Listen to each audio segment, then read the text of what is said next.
clase se llama Aconsejando Mujeres con Matrimonios Cristianos con Problemas. Vamos a empezar. Ya la clase pasada nos hablaron un poquito de cómo aconsejar a las hermanas solteras. Ahora vamos a hablar de cómo aconsejar a las hermanas casadas. Y quiero empezar con una historia que leí en uno de los libros que estuve consultando para traerte esta clase y me gustó para iniciar con ella. Hay una mujer que estaba muy triste, no sabía qué hacer, estaba desesperada y de pronto pues se le ocurre, ¿por qué? ¿Por qué estaba desesperada? Bueno, porque tenía muchos problemas con su esposo.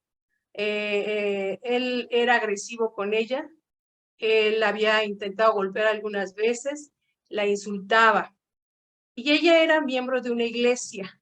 Entonces ya desesperada va y busca a un anciano o un pastor y llega al lugar donde está el anciano y le dice, pastor, o el pastor, ¿no? Pastor, estoy desesperada, mi esposo es agresivo, mi esposo es abusivo, ¿no? Y le empieza a contar todo lo de su esposo.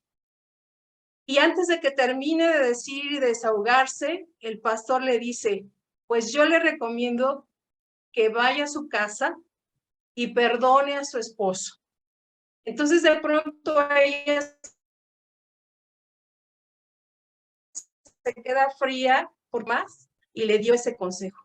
Entonces ella reaccionó diciendo, pero ¿qué le pasa? Yo vengo para que me ayude. No se supone, yo soy miembro de esta iglesia, no se supone que me tendría que defender a mí. Entonces la mujer, muy enojada y desilusionada del pastor, se dio la media vuelta y se fue. ¿Qué pasó aquí, hermanas? ¿Qué pasó? ¿Por qué un consejero, un señor como el pastor, qué error pudo cometer para que este canal de comunicación se cerrara? ¿No? Aún sabemos que la consejería bíblica, sí, nos enseña los principios bíblicos. La consejería bíblica nos ayuda a resolver problemas. Pero aquí, ¿qué pasó? Cuando esta mujer llegó a pedir un consejo. Pues bueno, para que no nos pase lo mismo, hoy vamos a aprender ciertos principios, ¿sí? que se pueden llevar a cabo en este proceso de la consejería. Porque aún hasta los más avispados les puede pasar, ¿verdad? Nos puede pasar que de pronto ya no podemos ayudar a las personas porque algo sucedió en el proceso. Y esta mujer, la autora del libro Mujeres Aconsejando Mujeres, nos enseña ciertos pasos para que nosotras estemos preparadas para saber aconsejar a nuestras hermanas y no se cierren los canales de comunicación con ellas. Quiero proyectar mi presentación.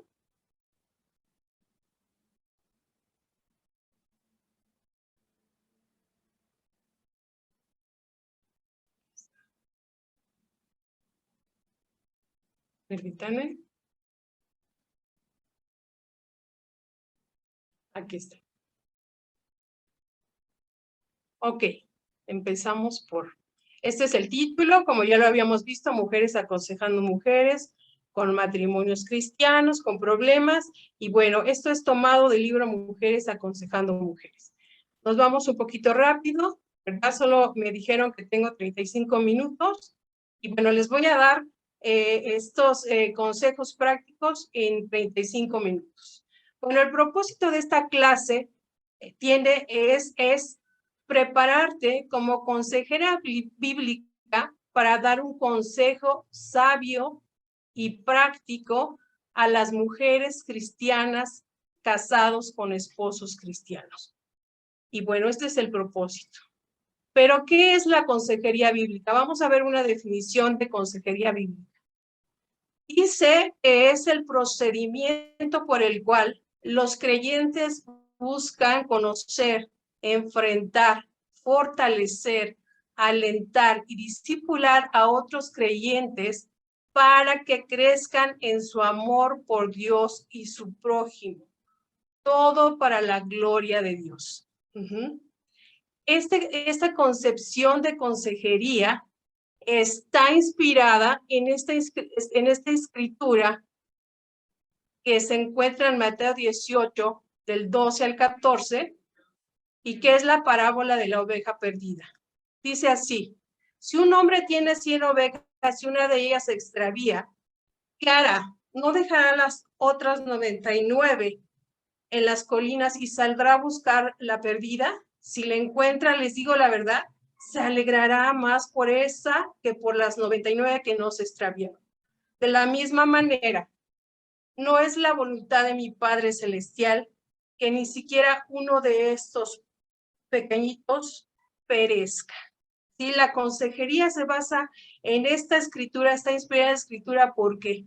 Porque está motivada por el amor y el profundo interés de Cristo. Esto es lo que nos motiva, esta es la base bíblica de la consejería. ¿Sí? ¿Para qué? Para que ninguno se extravíe. Aquí Jesús no ve a las 99 por un número, ¿verdad? Sino las ve a cada una como individuales, importantes. Así deben ser las mujeres que aconsejamos cuando ellas vienen a pedir un consejo. Importantes. Hacerles ver y saber que nos interesan, así como Jesús habla en esta parábola. ¿Cuál debe ser la actitud de la consejera?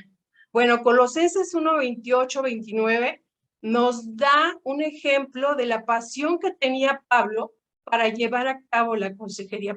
¿Cuál era su propósito principal? ¿Cuál era lo que motivaba sus actividades? ¿Por qué él trabajaba? Pues mira, dice Colosenses 1, 28, 29.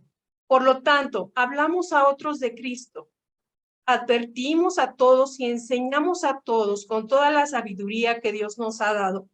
Queremos presentarlos a Dios perfectos en su relación con Cristo. Es por eso que trabajo y lucho con tanto empeño, apoyado en el gran poder de Cristo que actúa dentro de mí. ¿Ves? O sea, hay palabras claves en esta escritura y que Pablo lo expresa así: advertimos, enseñamos con toda la sabiduría. ¿Para qué? Para que ustedes sean perfectos en su relación con Cristo. Este es algo que tú te debes llevar, hermana, en tu corazón. El por qué, para qué aconsejas. Primera de Tesalonicenses 5:14 dice: hermanos, les rogamos que amonesten a los perezosos, alienten a los tímidos, cuiden con ternura a los débiles y sean pacientes con todos. Somos siervas. Esta escritura nos lleva a pensar que somos siervas.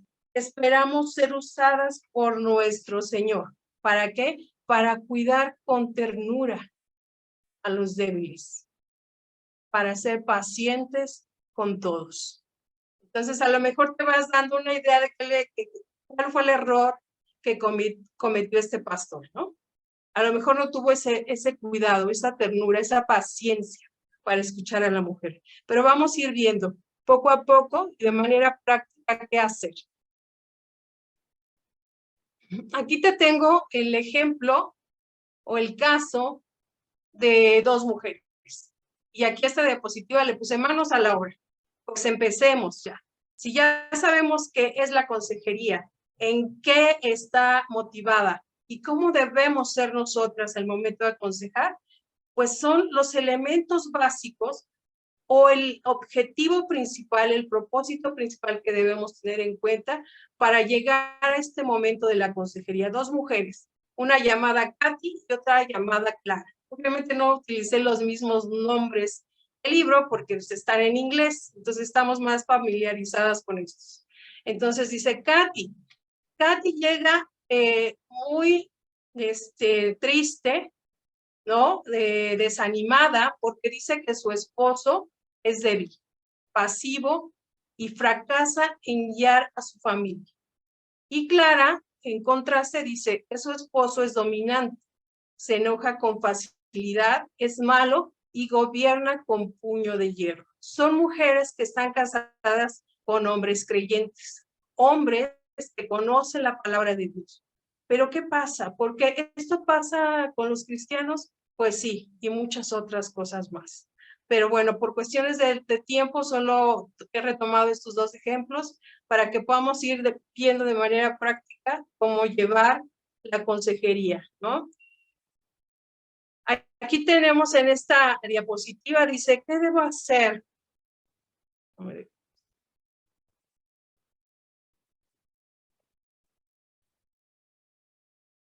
Dice, ¿qué debería hacer como consejera?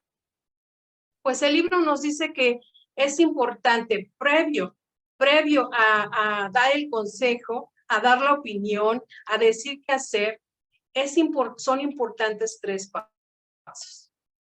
Primero, dice, edificar una relación de amor, confianza y respeto mutuo con la aconsejada. Esto es muy importante. Primero, es importante que cuando la persona te esté hablando de su problema, tú la escuches, pero al mismo tiempo también recopiles más información de lo que ella te está diciendo, ¿no? No solo opinar enseguida y darle un consejo, ¿no? Apresurarte en darle un consejo. No, tienes que recopilar información. Proverbios 18:13 dice, precipitarse a responder antes de escuchar los hechos es a la vez necio y vergonzoso. Por eso debemos darnos el tiempo de escuchar a las hermanas, escucharlas, cuál es su problema, cómo están, cómo se sienten. Otro es tomarse el tiempo para escucharla y simpatizar con el dolor que está experimentando. Jesús, cuando resucita al hijo de la viuda, dice en Lucas 7:13, cuando el Señor la vio, su corazón rebosó de compasión. No llores, le dijo.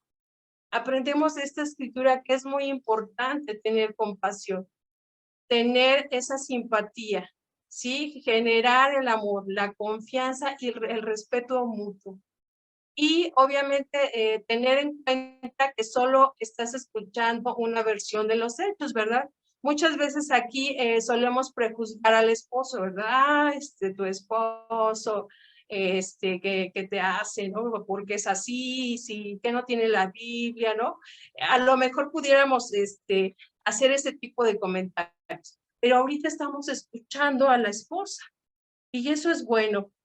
Pero en Proverbios 18:17 dice, el primero que habla en la corte parece tener la razón hasta que comienza el interrogatorio. Por eso es la importancia de buscar más información antes de emitir una opinión. Ok. Voy a pasar a la siguiente diapositiva, nada más que separo mi... Ok, paso 2. Edificar la esperanza en su corazón de que el cambio es verdadero y posible. Esto es muy importante. La verdadera esperanza se basa en lo que sabemos, hermanas, no cómo nos sentimos. Entonces, es muy importante que conozcamos las promesas de Dios, que tú le ayudes en ese momento a la hermana, que tú le enseñes las promesas de Dios. Y aquí te he puesto un listado de promesas y lo importante que es en ese momento ayudarla a edificar la esperanza. Por ejemplo, la esperanza produce gozo que permanece aún en medio de las pruebas más difíciles. La esperanza produce perseverancia. La esperanza produce confianza, la esperanza produce mayor fe y amor. La esperanza produce consistencia, la esperanza produce creciente energía y entusiasmo. Y por último, la esperanza produce estabilidad. La esperanza produce más intimidad y comunión con Dios.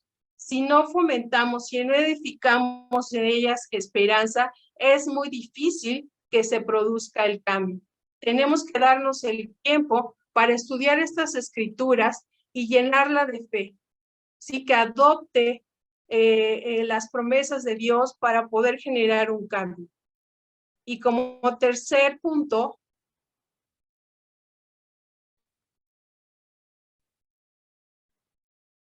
Está mi máquina un poquito lenta, no pasa.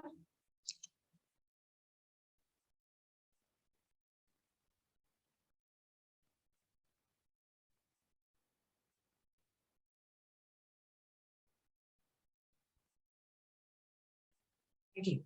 Y como tercer punto es enseñar a la aconsejada a sacar primero la viga de su propio ojo. Mateo 7:1-5 dice, no juzguen a los demás y no serán juzgados, pues serán tratados de la misma forma en que traten a los demás.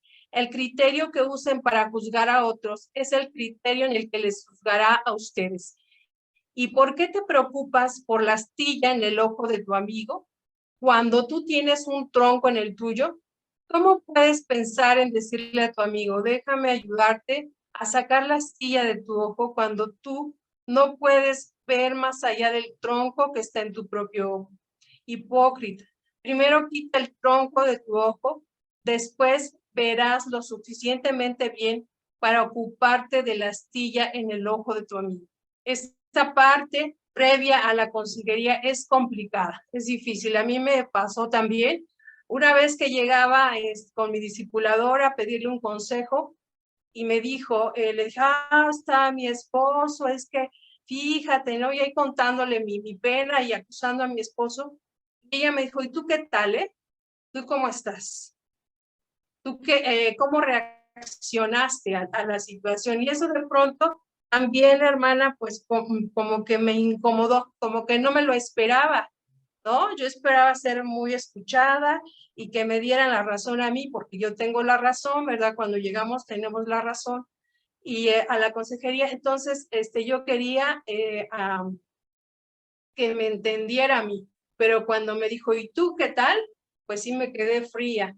No nos gusta, pero sin duda muchas de las relaciones interpersonales pueden ser sanadas en cualquiera, aún en los matrimonios, cuando primero hacemos esa introspección de cómo estamos nosotros, cómo hemos respondido al problema, cómo hemos respondido a la situación. Y la autora del libro nos sugiere esto. Dice, este es el problema, ¿verdad? Vemos en la primera gráfica donde están los dos colores, simboliza el problema que tienen las mujeres. Entonces es importante preguntarle, de este 100%, ¿cuál es el porcentaje de responsabilidad que tú tienes en el problema, ¿no?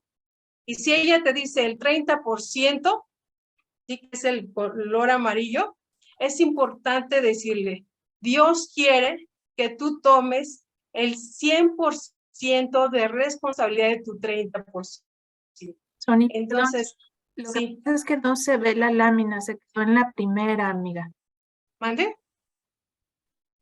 La lámina se quedó, la presentación se quedó en la primer diapositiva, no ha cambiado. Ok. Aquí sí la estoy mirando. ¿Y ya? No, no ha cambiado. Quizás si dejas de compartir y vuelves a compartir.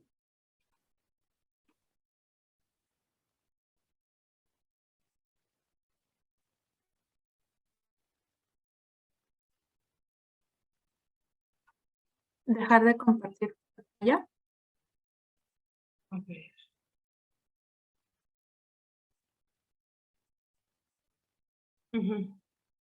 Ok, ahora vuelvo a compartir. Es que como que se atora un poquito mi presentación. ¿Ahí? Ahora sí. ¿Sí? Ok. Bueno, pues aquí está la lámina que ya les expliqué. Donde está el problema, ¿verdad? Si este círculo fuera el problema, ¿qué porcentaje tendrías tú? Si ella dice el 30%, es importante decirle, Dios quiere que tú tomes el 100% de esa responsabilidad. ¿Esto para qué? Pues va a ayudar mucho a que ella primero vea, ¿no? Su posición delante de Dios, si ella también ha pecado, ¿no? Delante de Dios, si ella también ha tenido que ver con esta situación, este problema que tiene, eso ayuda mucho. A ver primero la viga en tu ojo para después ver la viga del otro.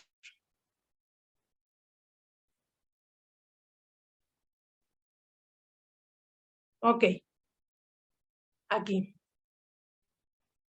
Bueno, pues vamos ahora sí con estos 3 pasos básicos antes de aconsejar. Es importante ahora sí, ya está lista nuestra aconsejada, ¿verdad? Ya está lista para poder entender cómo le va a responder a su esposo, qué es lo que va a hacer, cómo le va a ayudar a su esposo, ¿no? Es importante que tú entiendas, hermana, que este es un proceso largo. O sea, no es como ya hoy le enseño, me paso un tiempo con ella, la amo, ¿no? Y después le doy en otra hora todas las escrituras de esperanza y después en la otra hora le ayudo a que vea su pecado. Y en 3 horas lo resolví. Es un proceso, dice aquí la autora del libro que es un proceso, es dedicarle tiempo, porque es un problema muy específico y eso hay que tenerlo mucho en cuenta. Vamos a ver, ya en lo práctico, ¿qué puedo hacer o qué voy a hacer o de qué manera voy a aconsejar a la esposa de un esposo pasivo? Esta mujer dice que, bueno, que aunque él es un cristiano, nunca tienen tiempos para orar ni pasar devocionales con los hijos, que cuando hay situaciones problemáticas, él no toma su liderazgo y evade las situaciones, que cuando hay que disciplinar a los hijos, él mejor se va de allí, ella es la que termina haciendo las cosas, que él es un hombre que ora y lee su Biblia, estudia la Biblia, pero no lo hace con sus hijos, y que ella ya está cansada, ¿verdad?, de esta situación. Bueno, pues es importante, primeramente, ayudarla a entender la sujeción a su esposo, ¿no? Es colocarla, dice la autora, hay que colocarla primero bajo la autoridad de su esposo, enseñándole esta escritura. Efesios 5, 22, 24 dice, las esposas deben estar sujetas a sus esposos como al Señor, porque el esposo es cabeza de la esposa, como Cristo es cabeza de la iglesia, la cual es su cuerpo, y Él es también su Salvador. Pero así como la iglesia está sujeta a Cristo, también las esposas deben estar en todo sujetas a sus esposos. La consejera debe conocer muy bien y definir muy bien y ayudarle a entender con mucho más escrituras qué es la sujeción hacia el esposo, ¿verdad? No quiere decir que tenga que hacer todo asumir sus responsabilidades, ¿no? Pero sí tendrá que decir, yo voy a hacer lo que tú digas, a menos que la haga pecar, ¿no? O le pida cosas que le hagan pecar. Ahí sí no. Pero en sí es ayudarla a que ella se someta a su esposo de acuerdo a esta escritura. Otra cosa que debemos fomentar en la esposa primero es hablar de la belleza interna de la mujer, ¿no? Primera de Pedro es básica para hablar de lo que Dios espera de una mujer. Dice, en cambio, vístanse con la belleza interior, la que no se desvanece, la belleza de un espíritu tierno y sereno, que es tan precioso a los ojos de Dios. Así es como lucían las hermosas santas mujeres de la antigüedad. Ellas ponían su confianza en Dios y aceptaban la autoridad de sus maridos. En esta parte es importante fomentar en ella que la belleza que Dios esperaría de ella es que tenga un espíritu tierno y sereno, ¿no? Que al hablar y comunicarse con su esposo es lo que le pueda transmitir, ¿no? Muchas veces somos reactivas, ¿no? Cuando hay una situación complicada o vemos, en este caso ella comenta, ¿no? Que ve una situación con su esposo y se enoja, ¿no? Se molesta, ya está harta, ¿no? De lo que pasa en su hogar. Entonces, en este sentido, ver cómo si tú respondes así, hermana, si tú reaccionas así cuando hay una situación conflictiva en tu matrimonio, no estás agradando a Dios. No estás teniendo ese espíritu tierno y sereno que Él esperaría, ¿no? No estás siendo como las hermosas mujeres santas que ponían su confianza en Dios. Entonces, también es un proceso ayudarle a entender esta parte de la belleza interna y de la importancia que tiene delante de los ojos de Dios. Otro de los consejos es enseñarle a orar bíblicamente. ¿Cómo oras, hermana? ¿Qué le pides a Dios cuando oras por tu esposo? Ay, Señor, pues ya me cansé, cámbialo. Es que yo le digo y no quiere, no quiere escucharme, se cierra, ¿no? ¿Cómo oras? Hay que enseñar a nuestras hermanas a orar de acuerdo a la voluntad de Dios. Y una de las escrituras que nos es base para enseñar a las hermanas a orar por sus esposos es Efesios 5:23, dice, porque el esposo es la cabeza de la esposa, como Cristo es la cabeza de la iglesia, el cual es su cuerpo y él es también su salvador. Entonces, ¿por qué vas a orar, hermana? Pues voy a orar porque mi esposo sea la cabeza de Cristo, ¿sí? Que honre a Dios, que él quiera asumir este liderazgo que Dios ha puesto en su vida para llevarnos a nosotros también a crecer espiritualmente. Entonces, enseña a orar bíblicamente, busca escrituras que permitan reforzar la oración hacia su esposo.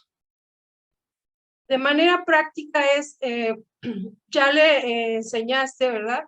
Que ella tiene que, pues, reconocer su pecado, que tiene que entender que ella es especial, que debe conservar una belleza de espíritu en su corazón, ¿no? Y que debe orar por su esposo. Ahora, lo práctico. Ella necesita tener una comunicación clara y con amor. Proverbios 16:21 dice, al que piensa sabiamente se le llama inteligente. Las palabras amables convencen mejor. ¿Cómo se dirige a su esposo? ¿No? ¿Cómo le habla? ¿Es reactiva o es amorosa? ¿Sí? ¿Cómo le ayuda a entender que él debe asumir su liderazgo? Y sobre todo, ayudarlo, alentarlo a hacer las cosas de Dios. Dicen, como niños recién nacidos, en 1 Pedro 2:2, busquen con ansia la leche espiritual pura, para que por medio de ella crezcan y tengan salvación. Segundo de Pedro 3:18 dice, pero conozcan mejor a nuestro Señor y Salvador, Jesucristo, y crezcan en su amor. Gloria a Él ahora y para siempre. Amén. Tú puedes ayudar a tu esposo a crecer, a desear como recién nacido, a buscar la leche espiritual. Un consejo práctico es regálale un libro, dale escrituras, pregúntale qué piensa, ¿no? ¿Cómo puede él ser un mejor padre, verdad? Hay testimonios, si hay ejemplos, dile, oye, mira, yo he visto este ejemplo y yo quiero que te inspires, ¿verdad? Que haya esa ayuda perfecta, que ayudes a tu esposo a crecer espiritualmente, ¿no? Muchas veces podemos hacer responsables a otras personas, ¿no? Es que su discipulador no le ayuda. Ya le dije a su discipulador y no lo quiere ayudar, ¿no? No pasa nada. Pero yo creo que la mayor ayuda, hermana, viene de nosotras como esposas. ¿Ok? Vamos rápidamente ya al otro caso. Sí, que es el de Clara. Ese hombre que la ha maltratado, que abusa de ella, que tiene el pecado de la ira, que ha intentado golpearla, ¿verdad? Y él es un cristiano. ¿Qué podemos hacer en este caso? ¿Cómo ella puede responder correctamente a su esposo? También tengo 3 pasos para eso. Dice, ella debe aprender a vencer primeramente de manera bíblica su miedo, ¿verdad? Porque así como está la imagen, pues ella vive aterrada, vive ya con miedo. No se le puede acercar, ella teme que abuse de ella o la golpee. Entonces, ayudarla primero a vencer su miedo, que ella se mantenga firme en el espíritu y a usar los recursos que Dios le ha dado para protegerla. Sí, escrituras como 2 de Timoteo 1:7 dice, pues Dios no nos ha dado un espíritu de temor, sino un espíritu de poder, de amor y de buen juicio. Enseñarla que si ella está bajo la perspectiva de Dios, ella no puede tener miedo. Ella tendría que vencer su miedo primeramente porque es su esposo, es un hijo de Dios, a pesar de lo que él el pecado que esté cometiendo, él pudiera cambiar, ¿verdad? Y ella no debe tener miedo. Como punto 2 o paso 2 es ofrecerle al esposo una reprensión bíblica. Nosotras podemos reprender a nuestros esposos bíblicamente con todo amor, con todo respeto, usando siempre la palabra de Dios. Mateo 18:15 dice, si un creyente peca contra ti, háblale en privado y hazle ver su falta. Si te escucha y confiesa el pecado, has recuperado a esa persona. Hermana, siempre aplica esta escritura para que seas tú la que empieza a reprender a tu esposo, pero no es como, oye, tú estás cometiendo pecado, ¿no? Acuérdate, con ese espíritu suave, tranquilo, ¿verdad? Que inspira el amor de Dios. Tú puedes hacerlo. Como paso 3 es que si él, por ejemplo, con esa ayuda que tú le has dado, ¿no? A pesar que has vencido el miedo y ahora te atreves a hablar con él, a usar la Biblia para reprenderlo, y él no cambia, dice Mateo 18:15, 18, que sí es importante implementar la disciplina de la iglesia, pero siempre y cuando él esté también de acuerdo, ¿verdad? No se trata de ir a acusar a tu esposo, sino decirle, esposo, yo creo que necesitamos ir con un consejero, ir con nuestros discipuladores y poderles exponer esta situación, ¿verdad? Muchas veces, en el caso de esta mujer, creo que se me pasó decirles, él es un hombre que sirve en la iglesia, ¿no? Que va y da clases en la escuela bíblica. Y de pronto ella empieza a sentir como, bueno, yo ya no pone atención, ya no le cree, ¿verdad? Está triste. Y sin duda en casa, pues es otra cosa. Y yo creo que aquí es importante llevar, dice, esta escritura a la vida de él. Dice, pero si no te hace caso, toma uno o dos más contigo y vuelve a hablarlo, para que los 2 o 3 testigos puedan confirmar todo lo que digas. Si aún así la persona se niega a escuchar, lleva el caso ante la iglesia. Luego, si la persona no acepta la decisión de la iglesia, trata a esa persona como un pagano, como un corrupto cobrador de impuestos. Si ustedes van a ir a pedir la ayuda a sus discipuladores, ¿no? Al líder de la iglesia, es importante que tú lleves escrito, ¿no? Todo lo que vas a comentar, cuidando que sea para ayudar a tu esposo, ¿no? Sobre todo para ayudar a los demás a entender cuál es la situación que está pasando entre ustedes. Y bueno, si él, a pesar de pasar este tiempo, de ser ayudado por hombres, pues espiritualmente más fuertes, no pasa nada, dice que hay una cuarta opción, que tú puedes llamar a la policía y presentar cargos, porque muchas veces sí la violencia ha crecido mucho, aún en los matrimonios cristianos.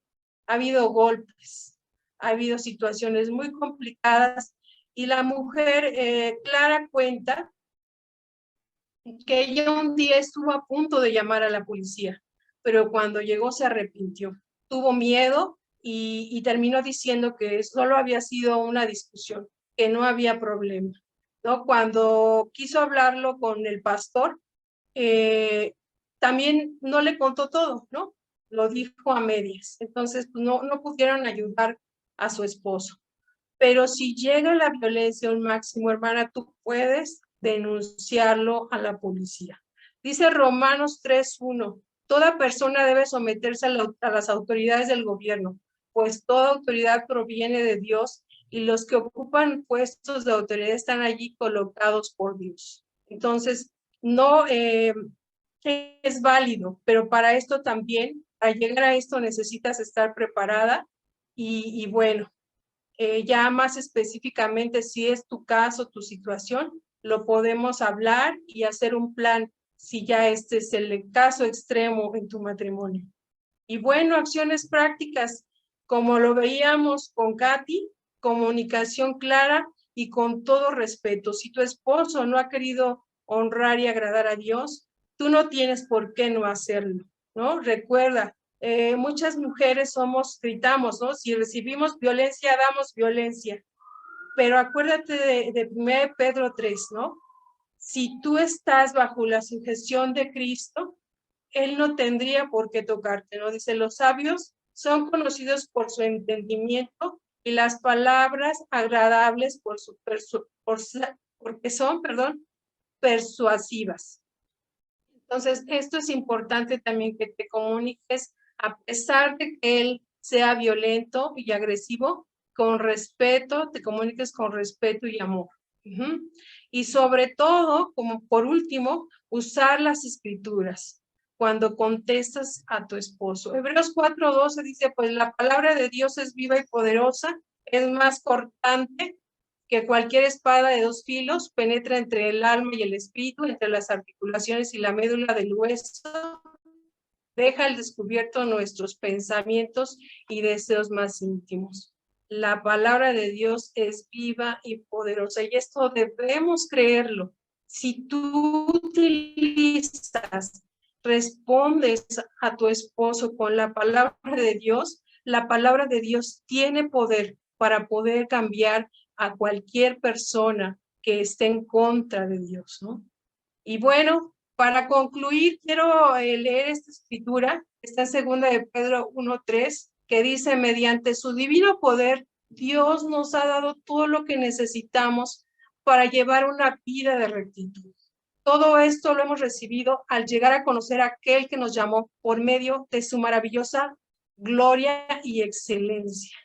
Hermana, tenemos todo para resolver nuestros problemas, tenemos todo para aconsejar. Dios nos ha dado todo lo que necesitamos para llevar una vida de rectitud.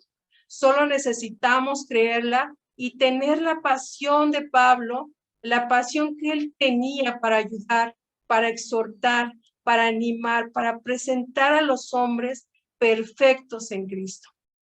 Quiero dejarte aquí. Muchas gracias por tu atención. Esto sería todo de mi parte.